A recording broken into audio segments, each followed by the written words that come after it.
आज हम स्टार्ट करेंगे हमारा चैप्टर फ्रिक्शन। फ्रिक्शन हमें पता है क्या होता है। घर्षण, घर्षण मतलब रगड़ जो लगती है। मान लो ये है, ये हमारा पैर है, ये रोड है, तो हम अगर सामने की तरफ इस तरफ मुंह कर रहे हैं तो ये जो फ्रिक्शन एक्ट करेगा वो इस घर्षण जो होगा वो क्या होगा, वो हमारे मूवमेंट को पीछे की तरफ धकेलेगा। हम किस लिए चल पाते हैं? क्योंकि ज़मीन और हमारे पैर के बीच में क्या होता है, opposite reaction, equal and opposite reaction होती है, जिससे कि हम तो आगे बढ़ पाते हैं और ज़मीन हमें क्या करती है कि ज़मीन वहीं पीछे की तरफ हमें रिएक्शन देती है ताकि हमारी मूवमेंट आगे चली जाए। ठीक है। So far we have dealing with the problem involving equilibrium of smooth bodies resting in contact with other smooth bodies. ये वाला 5th चैप्टर है। 5th चैप्टर हम करेंगे बाद में। अब हम डिस्कस करते हैं ये वाला chapter. It may however be understood that the concept of smooth bodies is nearby an ideal one and perfectly smooth bodies do not exist in nature. Perfectly smooth, ये परफेक्टली स्मूथ का क्या मतलब है कि एक सरफेस ऐसा बिल्कुल वो कहीं भी नहीं मिलेगा हमें इन नेचर में। ऑल बॉडीज़ आर रफ, सारी बॉडीज़ क्या होती है, रफ होती हैं टू सम एक्सटेंट, कुछ ना कुछ एक्सटेंट पे, and therefore offer some resistance, और इसीलिए वो क्या करती हैं, हमारे मोशन को अपोज करती हैं। जैसे मैंने अभी एग्जांपल दिया था रोड का। रोड कैसा होता है, खुरदुरा ऐसे ऐसे ऐसे होता है, मिट्टी भी होती है तो वो भी ऐसे ही रैंडम होती है, कोई पर्टिकुलर उसका सरफेस नहीं होता है। To the motion of one upon the another, और वो क्या रिएक्शन देती है, रेजिस्टेंस, रोकती है। ठीक है। अब हम मान लेते हैं let a body A placed against a body B. ठीक है, एक बॉडी है ए और ये इस बी बॉडी के अगेंस्ट रखी हुई है। ठीक है, on the body A, and let the reaction S of the body, और जो है बॉडी ए की रिएक्शन वो क्या है, हमारी एस है, on the body A B along O C, किसके एलोंग है, और सी, जो कि हमारा क्या एंगल बना रहा है, if the theta be the inclination of reaction, ये जो रिएक्शन है ये अगर हमारा थीटा एंगल बना रहा है हमारे बॉडी का रिएक्शन के साथ में to the normal, it may be resolved into two components, दो कंपोनेंट्स में डिवाइड हो जाएगी।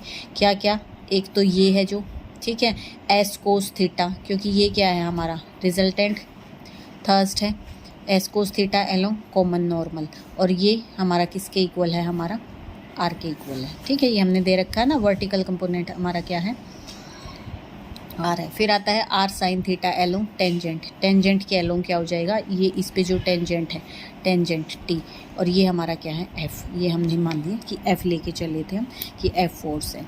अब the first that is R, R क्या है, आर को हम कहते हैं normal component of reaction and simply the normal reaction, और सेकंड क्या है हमारा, टेंजेंशियल कंपोनेंट ऑफ रिएक्शन, या फिर हम उसको बोल सकते हैं फोर्स ऑफ फ्रिक्शन।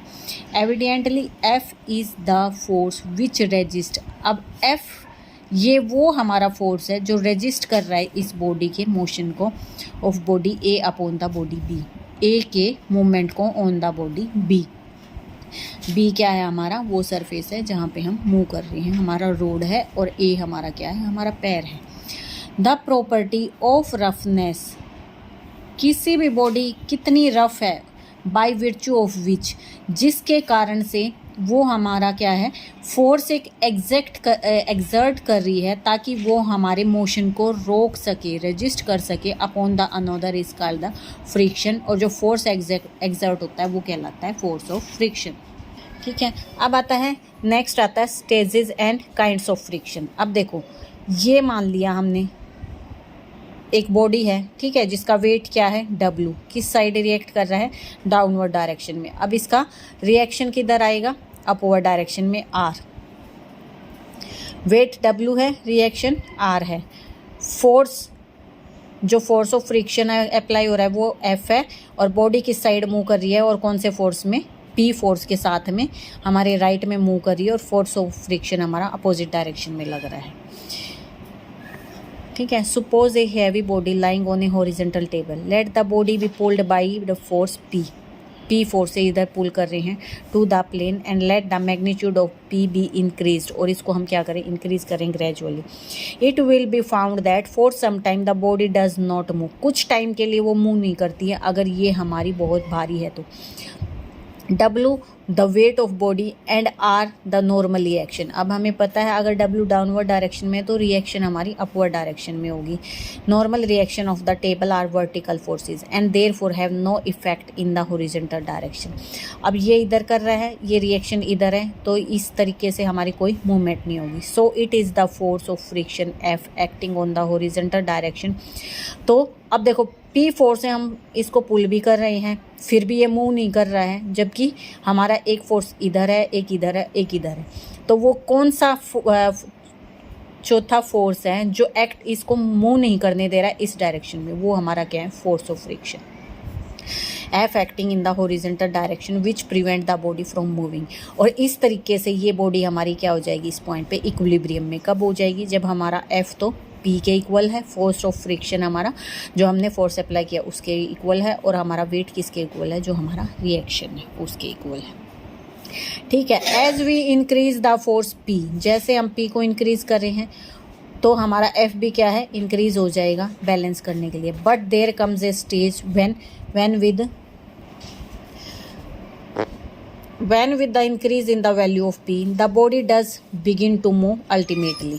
जब हमारा P ज़्यादा हो जाएगा F से तो हमारी बॉडी मूव करना स्टार्ट करती है। ठीक है, it follow that the force of friction can not go increasing indefinitely. ये क्या रिप्रेजेंट करती है कि हमारा फ्रिक्शन अपने आप से बहुत ज़्यादा इनडेफिनेटली बढ़ नहीं सकता, फोर्स हम बढ़ा सकते हैं। It can increase only up to एक सर्टेन लिमिट पे ही ये हमारा अप्लाई होता है। ठीक है, तो the force of friction called into play when there is equilibrium. जब बॉडी हमारी इक्विलिब्रियम में, मतलब जो P फोर्स हम लगा रहे हैं वो किसके इक्वल है, फोर्स ऑफ फ्रिक्शन के, तो वो हमारा कहलाता है स्टैटिकल फ्रिक्शन। लेकिन जब हमारा force of friction into play when there is motion, जब हमारी बॉडी मूव कर रही है, चल रही है, जैसे हम चलते जा रहे हैं, तो उस टाइम हमारा फोर्स ऑफ फ्रिक्शन जो प्ले में आता है वो हमारा डायनेमिकल फ्रिक्शन आता है। ठीक है,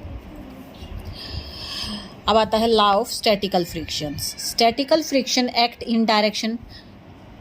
जो स्टैटिकल फ्रिक्शन है वो कौन सी डायरेक्शन में है, अभी हमने पढ़ा था, अपोजिट डायरेक्शन में एक्ट कर रहा है, जिस तरफ बॉडी टेंड्स टू मूव कर रही है। अगर हम राइट में मूव कर रहे हैं तो फोर्स ऑफ फ्रिक्शन हमारा लेफ्ट में मूव कर रहा है, और अगर हमारा फोर्स इस साइड मूव कर रहा है तो हमारा फोर्स ऑफ फ्रिक्शन हमारा राइट में मूव करेगा।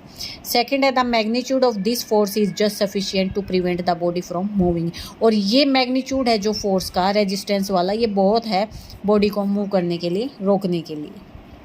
लॉ ऑफ लिमिटिंग फ्रिक्शन, अब हमने ये पढ़ा, लॉ ऑफ लिमिटिंग फ्रिक्शन पढ़ा है। अब ये क्या कहता है, the direction of limiting friction is opposite to that in which the body is about to move.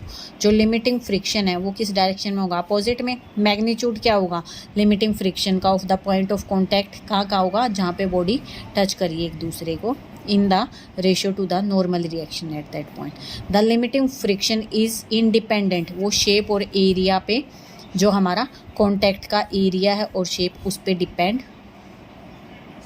नहीं करती है। लॉ ऑफ डायनेमिकल फ्रिक्शन क्या कहता है, the direction of dynamical friction is opposite to that which, same होगा ये point तो। The magnitude of dynamical friction also bears constant ratio to the normal and the dynamic friction is also independent of the velocity. Velocity पे depend नहीं करता है, वो सिर्फ हमारा फ्रिक्शन पे डिपेंड करता है। फिर आता है coefficient of friction. Coefficient of friction क्या होता है हमारा, द कॉन्स्टेंट रेशियो किस किस का, F और R। The constant ratio which the limiting friction bears to the normal reaction. जो हमारा फोर्स है वो हमारे नॉर्मल रिएक्शन के साथ में जो रेशियो बनाता है वो कांस्टेंट होगा, और वो हमारा म्यू कहलाएगा। और ठीक है, और वो उसको रिप्रेजेंट करते हैं हम म्यू से। ये हमारा क्या होगा, म्यू हमारा कोफिशिएंट ऑफ फ्रिक्शन है। और इसमें क्या है, अगर हमारे पास फ्रिक्शन की वैल्यू गिवन है तो हम कोफिशिएंट ऑफ फ्रिक्शन निकाल सकते हैं, और अगर हमें आर भी पता है तो हमारा F क्या हो गया, म्यू और R के इक्वल, क्योंकि ये है, इसने क्या कहा, ये F/R यानी जो फोर्स ऑफ फ्रिक्शन है डिवाइडेड बाय में जो नॉर्मल रिएक्शन है वो हमारे कांस्टेंट वैल्यू के इक्वल होता है, जिसको हम कोफिशिएंट ऑफ फ्रिक्शन कहते हैं। रिजल्टेंट रिएक्शन क्या होता है? The limiting friction F and the normal reaction, ये दोनों मिलके जो हमारा बनाएंगे वो हमारा रिजल्टेंट रिएक्शन होगा और उसको हम ऐसे रिप्रेजेंट करेंगे। ठीक है, हमने रिजल्टेंट पहले भी पढ़ा था। अगर x फोर्स है और y है तो हमारा रिजल्टेंट क्या होता था? x square y square plus में इसका रूट होता था। तो अब हमारा फोर्स क्या है? r है और f है, तो हमारा रिजल्टेंट को इसने ऐसे रिप्रेजेंट कर दिया। फिर आता है angle of friction. When a body is in limiting equilibrium on another, जब एक इक्विलिब्रियम में है दूसरी बॉडी के ऊपर, the angle which the resultant reaction, ये जो रिजल्टेंट रिएक्शन है S at the point of contact, ये पॉइंट ऑफ कॉन्टैक्ट पे ये जो एंगल बना रही है किसके साथ? नॉर्मल रिएक्शन के साथ। ठीक है, बॉडी का वेट है एक, यहाँ पे कुछ वेट है और इसकी अपोजिट रिएक्शन जा रही R, और जो हमारा रिजल्टेंट S है वो जो एंगल बना रहा है लैम्डा, वो हमारा एंगल ऑफ फ्रिक्शन कहलाता है and it is generally denoted by the letter lambda. ठीक है, अगर हम मान लेते हैं F हमारा फ्रिक्शन है, लिमिटिंग फ्रिक्शन है, R नॉर्मल रिएक्शन है और S हमारा रिजल्टेंट रिएक्शन है, तो उस टाइम हमारी R की वैल्यू क्या हो जाएगी? S कोस लैम्डा, और F क्या हो जाएगा हमारा? S sign lambda. अगर इन दोनों को डिवाइड करते हैं तो ये हमारा क्या आ जाएगा? Coefficient of friction, that is F upon R, और ये क्या होता है हमारा? म्यू होता है। ये आ गया हमारा कोफिशिएंट ऑफ फ्रिक्शन की वैल्यू। मतलब कोफिशिएंट ऑफ फ्रिक्शन हमें निकालना है तो हम टेंजेंट लैम्डा निकालेंगे।